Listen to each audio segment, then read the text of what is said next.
하나님이 어떠하신 분이신지 하나님도 말씀하시지만은 하나님을 섬기는 종 모세가 하나님이 어떠한 분이시고 어느 만한 분이신지를 지금 우리에게 정말 정밀하게 가장 효과적으로 소개하고 계신 장면입니다.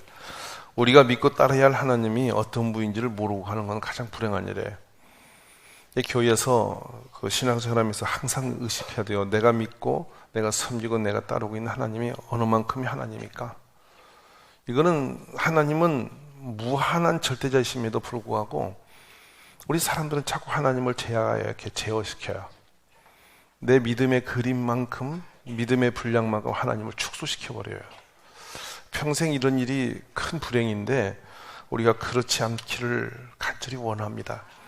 자, 그러면 오늘 하나님 봅시다. 하나님은 뭐냐면 절대자시다는 겁니다. 절대자는 뭡니까? 제어할 자가 아무도 없다는 거예요. 하나님은 절대자라는 것은 누구도 하나님의 주권을 이래라 저래라 간섭할 수 없는 그런 권세와 능력을 가지신 분이라는 거예요. 두 번째로 심판자시다. 공의로운 하나님은 반드시 우리 행위를 달아보시고 어느 땐가는 그를 반드시 정산하시다는 거예요. 그래서 한마디 말을 할지라도 하루하루 살지라도 하나님이 언젠가는 내 오늘의 이 언어, 이 오늘 행동을 낱낱이 들어서 심판하실 날이 있다는 거예요. 그러니까 이것은 시문대로인데 오늘 내가 무슨 일을 어떻게 감당해내고 어떤 생각으로 뭘 했느냐만큼 하나님은 우리의 열매를 내시겠다는 거예요. 제일 두려운 게 이 말씀이에요. 오늘은 내 마음대로 산 것 같은데 이것이 나중에 심판돼서 정산하신다는 거예요. 오늘 내 기분대로 말했는데 이건 나중에 이 말이 심판이 된다는 거예요. 내 마음대로 행동했는데 이 행동에 따른 결과는 하나님이 딱 심판돼서 정리하신다는 거예요. 그리고 종종 이 복음서에는 주인이 떠나고 언젠가 오시는 거, 그렇게 해서 우리들이 달란트 비유도 그와 같이 하시고 또 포도원 지기의 비유도 그와 같이 하세요. 맡기시고 떠나시고 찾아오세요. 그리고 정산하세요. 우리 각자도 그날이 있음을 잊지 않기를 원합니다. 그리고 하나님은 주권자라는 거예요. 주권자는 우리는 우리 마음대로 사는 것 같아도 우리 마음대로 안 되는 사람들이에요. 피조물이라. 근데 하나님은 당신의 계획과 뜻대로 할 수 있는 분이에요.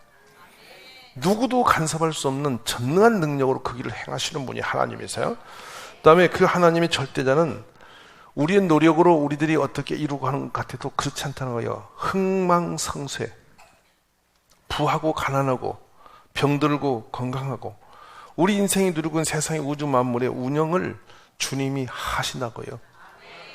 그러니까 살고 죽는 것도 누구 손에 있는 거냐면 주의 손에 있어. 내가 뭘 잘해서 잘 되는 것이 아니라 하나님의 뜻 안에서 우리가 모든 것이 운영하는 것이라는 거예요. 우리의 생사 여타를 주님이 다 하신다는 거예요. 그래서 하나님보다 더 큰 자도 없고 하나님보다 더 큰 신도 없고 하나님보다 더 강한 신도 없다는 거예요. 우리 주님이 절대자시고 왕이시고 할렐루야. 우리 하나님의 그 주권 영역은 그 누구도 넘볼 수 없는 곳이라는 거예요. 그 전능자 하나님이 우리가 지금 이 밤에 아버지라고 부르는 그분이세요. 그분이 만약에 우리 한 사람 한 사람에게 무엇인가 해주고 싶으면 해주고 싶은 대로 우리를 이루게 하실 분이세요. 할렐루야. 그러니까 죽은 나사로도 나오라 하면 나오는 거예요. 없는 것도 있으면 있는 거예요. 밤과 낮이 갈라지라면 갈라지는 거예요. 누가 시비할 자가 없어요. 없는 것도 있는 것처럼 부르시고 죽은 자도 산 자처럼 부르실 수 있는 능력이 주님만 있는 거예요. 우리는 그런 거 불가능해요. 바다도 가르칠 수 있고 하늘과 땅을 붙이실 수도 있어요. 저 천하 우주 만물의 이 1월 성신을 주님 맘대로 지워버릴 수도 있고 세울 수도 있고 띄울 수도 있고 떨굴 수도 있어요. 이 절대 주권이 우리 아버지 하나님이 갖고 있는 권세라는 거예요. 지금 왜 이 말씀을 계속 하고 있는 줄 아세요? 이 주권적 하나님의 이야기를 왜 자꾸 지금 모세가 이 마지막 설교에서 계속 이제 주입하시느냐는 것이에요. 이스라엘 백성들이 살다 보면 하나님을 잊어버려요. 지워버려요. 그리고 자기가 세상의 주인공이 된 양 자기 맘대로 살려는 생각을 자꾸 끌어다 붙여. 이거 신앙생활하면서 평생 우리가 이 싸움에서 자유한 사람 한 사람도 없어요. 왜냐하면 우리는 하나님을 자꾸만 잊어버리기 쉽게 돼 있어요. 어둠의 죄 가운데 있어서 그래요. 그러니까 우리들은 오늘 이 밤에도 이곳에 오신 여러분들이 이 하나님을 절대자로 다시 한번 이렇게 생생하게 만나는 축복이 있으면 좋겠어요. 그래서 지금 이 주권적 전능자 하나님의 심판자심을 쭉 소개하고 뒤에 장면에는요, 이 9절 뒤로는 계속 심판이 얼마나 무섭게 신실하게 오시는지를 소개하거든요, 본문이. 근데 여기서 지금 모세가 계속 우리에게 하시고 하자는 말씀이 있어요. 그게 뭐냐면 너희는 하나님을 절대로 거스르지 마라. 항상 하나님을 무시하지도 말고 멸시도 말고 거역하지도 말고 하나님의 뜻대로 살아라. 그래야 복이 있다라는 것입니다. 그런데 문제는 뭡니까? 우리가 하나님 뜻대로 살고자 안 살고자 결심을 하고 사는 사람 없습니다. 근데 하나님의 말씀을 거스리는 것이 뭐냐면 하나님 말씀대로 사는 건 너무 어려워. 하나님 뜻대로 사는 건 너무 어렵기 때문에 내가 그거 넘을 수가 없어. 그래 난 하나님 포기하겠어. 이러고 내 뜻대로 가는 고집쟁이들 많아요, 정말로. 그런데 보실랍니까? 하나님 말씀대로 사는 게 우리 인생이 훨씬 쉽습니다. 쉬운데도 그 말씀대로 사는 게 어렵다고 생각하는 거예요. 한마디만 쉽게 해볼까요? 원수에게 복수하는 것이 우리는 쉬워 보이지만 복수하고 나면 또 복수를 하고 또 복수를 나서 결국에는 나중에 같이 피투성입니다. 근데 하나님은 원수를 놓고 원수를 용서할 뿐만 아니라 축복하고 기도해버리라는 겁니다. 여러분, 축복하고 기도하고 하나님께 맡기는 게 쉽습니까? 내가 칼 들고 와서 찌르고 막 피 흘리는 게 쉽겠습니까? 대답을 못 하시죠. 어느 게 쉽겠어요? 말씀대로 원수를 내 감정대로 가서 막 공격해서 쳐부수지 않고 하나님께 맡겨버리고 기도하고 축복해버리는 게 100번 쉽습니다. 근데 왜 그것이 안 되냐? 내 육신의 감정 때문이에요. 감정이 그렇게 하긴 너무나 내가 막 바보 같아 보이고 너무 억울하고 이걸 못 견디. 그래서 결국엔 내 혈기대로 뛰나가 봅니다. 또 하나 불순종할 때는 하나님 말씀 듣는 것보다 이렇게 사는 게 훨씬 더 좋다는 생각이 들기 때문에요. 그게 선악과의 열매예요. 하나님 말씀대로 순종하는 것보다 내가 생각하고 계획한 대로 가는 것이 훨씬 더 잘 될 것 같고 더 좋을 것만 같고 편할 것만 같고 더 유익할 것만 같은 생각이 들기 때문에 하나님 뜻대로 안 가고 내 뜻대로 간다 말이에요. 이것이 그 자기가 자유함을 누린다고 말하는 것인데 여기서 우리들은 하나님의 불순종의 길을 선택하는 이유예요, 그게. 또 하나는 마음이 상해서 교회를 다니다가 마음이 상해요. 이스라엘 백성 똑같아서 마음이 상한단 말이에요. 교회 왔더니 마음이 상해요. 오늘 밤에 오신 여러분이 찬송이 길어서 상하고 찬송이 짧아서 상하고 한 번만 부르지 두 번 굴려서 상하고 옆에 있는 사람이 불편해서 상하고 또 나는 찬송하기 싫은데 누가 또 찬송을 억지로 하라고 밀어붙여서 상하고 하여튼 주차하다가 상하고 걸어오다 상하고 더워서 상하고 추워서 상하고 온 세상에 마음 상할 일이 널브러져 있어요. 그리고 막 집사님 보면 마음 상하고 목사님 보면 마음 상하고 기분 나쁘고 그래가지고 마음이 상해서 하나님 뜻대로 온전하게 순종되고 이 밤도 이렇게 말씀 들을 때 얼굴이 환해져야 되는데 컴컴하니 앉아갖고 이게 대항적으로 하는 거예요. 이거 뭐예요? 전부 다 마음이 상해서 우리 온전하게 서지 못하는 부분들이죠. 그리고 나서 어떤 분은 시험이 들어서 그리고 본인의 고집대로 살고 싶어서. 근데 세상에 가장 무서운 것은 고집인데 고집은 완악함이라고 말합니다. 그리고 교만이 들어와서 그렇게 내 마음대로 살고 하나님 뜻대로 안 살려고 그런 거예요. 오늘 좋은 말씀을 드리는데 어떤 경우도 이유 없이 마음이 상했든지 고집이 샜든지 별의별 상황이 다 있든지 간에 내려놓고 오 주여 저를 주의 뜻대로 살게 하옵소서. 이렇게 자신의 모든 걸 정리하고 주께 내어놓는 것이 예배 시간인 거예요. 그런 축복된 고백이 있어지기를 원합니다. 하나님 없는 것처럼 살지 말라는 거예요. 항상 하나님이 계신다는 것을 인식하고 사는 거예요. 어떤 상황이 들지라도 내 마음대로 하지 말라는 거예요. 이 상황에서 하나님 어찌하면 좋을까요? 늘 물으라는 거예요, 하나님께. 하나님 이래는 게 낫겠어요? 저래 하는 게 낫겠어요? 하나님 이렇게 하는 게 좋겠어요? 저렇게 하는 게 좋겠어요? 그리고 오늘 밤에도 기도하다가 집에 가고 싶은 마음이 들 때 하나님 지금 제가 여기서 끝내고 가는 게 좋겠어요? 좀 더 하는 게 좋겠어요? 이렇게 여쭤봐. 그럼 하나님 뭐라고 오게? 얼른 가라. 빨리 뛰가라. 이러시겠어? 이 범사에 주님이 원하시는 게 뭔지를 계속 주님을 인정하는 거예요. 그럼 범사가 다 형통케 되리라는 거예요. 주님이 인도하신다 그 말씀이죠. 할렐루야.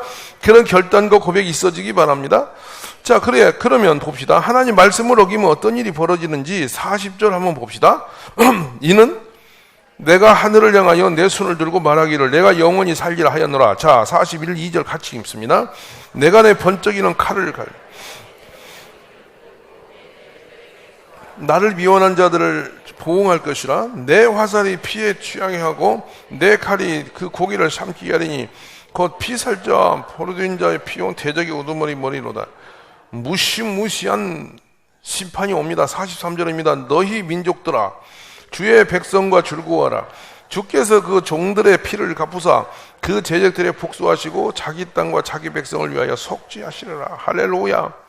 저는 하나님 말씀을 어기는 것이 얼마나 무서운 지향이 오는지를 우리들이 모두가 좀 이렇게 두려운 마음을 가지고 덜 깨어 있었으면 좋겠어요.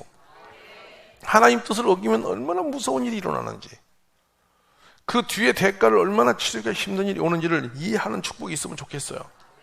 다윗 왕이 한참 슬금슬금 교만해져 가고 있습니다. 이제 모든 세상을 평정하고 나서 좀 편안해지면서 살살살 교만이 들어가요. 그러자 사무엘하 24장과 역대상 21장은 동등한 사건을 동시에 다뤄요. 한쪽은 어떻게 말하냐면 여호와 하나님께서 이스라엘 향하여 진노하셔서 그들을 치시려고 다윗을 격동시켰다. 근데 그 장면이 과거에는 감동시키사 이렇게 했어요. 그리고 가서 이스라엘과 유다의 인구를 조사하라, 숫자를 헤아려봐라 이렇게 말씀해요. 언뜻 봐서는 전혀 어떤 문제인지를 모를 만큼 딱 이렇게 기록이 남습니다. 근데 역대상 21장으로 가면 사탄이 일어나서 이스라엘을 대적하고 다윗을 충동하여 이스라엘을 계수하게 하니라 하나님이 이 일을 악하게 여기사 이스라엘을 치심에 익히 시작이 됩니다. 역대상 20장 7절에. 자, 어느 날 갑자기 마음이 불붙었어요. 일하고 싶은, 절하고 싶은, 어떻게 해보고 싶은, 뭔가 우리 마음이 감동이 되어서 하고 싶은 마음이 불길이 있나 보세요. 근데 내 마음을 지금 주장하고 있는 그것이 하나님의 뜻인지 사탄마귀가 시킨 것인지를 누가 분별해야 됩니까? 한번 물어봅시다. 누가 분별해야 됩니까? 지금 이 마음속에 막 끌어오르는 이 생각대로 가는 것은 하나님이 원하시는 것인지 내 생각, 사탄이 원하는 일인지 그 분별을 누가 해야 되냐고 여러분. 크게 대답해 보세요. 이거 정말 중요한 걸 제가 묻는 겁니다. 마음과 생각이 언제든지 우리는 일어나게 되어 있습니다. 무슨 생각이든 끌어오르게 되어 있어요. 근데 그 생각이 지금 어디서부터 시작된 것인지를 누가 정리를 해야 돼. 대답하시라니까요. 그 분별의 정리 권세는 내 손에 있는 거예요. 내 손에. 선악과를 먹고 싶은 생각이 들어와 버렸습니다. 마귀의 소리를 듣고 그것을 먹어야 될 것이냐 말 것이냐 그 정리를 분별을 누가 해야 됩니까? 책임을 누구한테 묻는 겁니까? 아니 내가가 아니고 성경대로 가면 누가 그 선악과의 문제를 해서 분별을 했어야 됩니까? 하와가 먼저 했어야 되고 하와의 말을 듣고 아담이 했어야 되는 건데 두 사람 다 분별했어요 안 했어요? 안 했어요. 그리고 둘이 마음에 불붙은 생각이 뭐예요? 부함직 먹음직 탐스러워짐. 마음이 불이 붙어서 정신없이 끌려가는 거야. 그래서 종종 이런 것을 이제 실험을 해보는 겁니다. 실험을 해보는 건데 참 재미가 있습니다. 뭐냐, 분명히 이게 가짜인데 거기서 그 약장사나 파는 사람들의 그 설득이 우리가 돼가지고 순식간에 거기에 넘어져요. 어떻게 하느냐면 오늘 이 기회를 놓치면 내가 큰 손해가 날 것 같은 그런 마음을 요동치게 만들어 감동을 주어서 그걸 사게 만들어 집에 갖다 놓고 쓸모도 없는 거를. 기억나시는 분 이게 무슨 말인지. 이런 일이 엄청나게 많았어요. 전에는 이렇게 청계천 길을 걸어가면 말이죠. 동대문 시장부터 쭉 약장사들이 길거리에 있었어요. 그리고 어떤 사람 뱀을 다람쥐를 벨걸 가지고 쇼를 하는데 그게 궁금해서 너무 재밌어서 쳐다보다 보면 나중에 나오는 게 약이 나와요. 근데 약의 이름은 반드시 나오는 게 있어. 만병통치라는 거야. 그런 건 무슨 말이냐면 모든 세상의 병을 다 치유한다는 거예요. 그러면 지는 왜 아파인다. 그리고 자기는 아파가지고 비실비실한 사람이 만병통치약을 팔어 그러면 벌써 그거 들고 서는 순간에 사기다 머릿속에 들어와 있는데 이게 점점 이 얘기 듣다 보면은 마음이 감동을 먹어서 안 사면 큰일 날 것 같아서 꼭 사갖고 온다니까. 그래 집에 와서 그걸 쓰려고 하면 쓰지도 못하고 나중에 해보면 효과도 전혀 없는데 다음에 또 사. 무슨 말 아세요 이거? 그게 신비합니다. 서울에 있는 아들들이 시골에 이 겨울이 되면 늘 주장하는 게 있습니다. 어머니 아버지 노인정이 오는 장사꾼 약장사에게 절대 속지 마세요. 내가 더 좋은 거 보내드릴게요 이래요. 근데 갑자기 겨울철 되면 약장사 아저씨가 와갖고 노래 한 곡 떡하니 돌아와요 부산항을 불러요. 그리고 나서 요즘에 새로운 게 나왔는데 여러분 허리가 아프고 어쩌고 하다가 이것만 붙이면 낫는 거인데 이러면서 돈이 없는 사람 못 사도 이러면서 짜고 몇 사람이 또 사면 또 안 사면 죽을 것 같아. 아들이 한 얘기는 없어지고 감동이 넘쳐나서 그걸 막 주장해 사는 거예요. 누가 분별해야 돼 그거? 그래가지고 돈은 없으니까 막 할부로 끊어다 놓아. 나중에 저녁에 아들하고 딸하고 막 신나게 욕 얻어먹어. 나중에 반품을 할 사람이 없어. 뒤집어 썼어. 우리 그렇게 사는 인생인 거야. 휴지 하나 얻은 바람에 200만 원 긁은 거야. 여러분 누가 분별해야 돼 이거?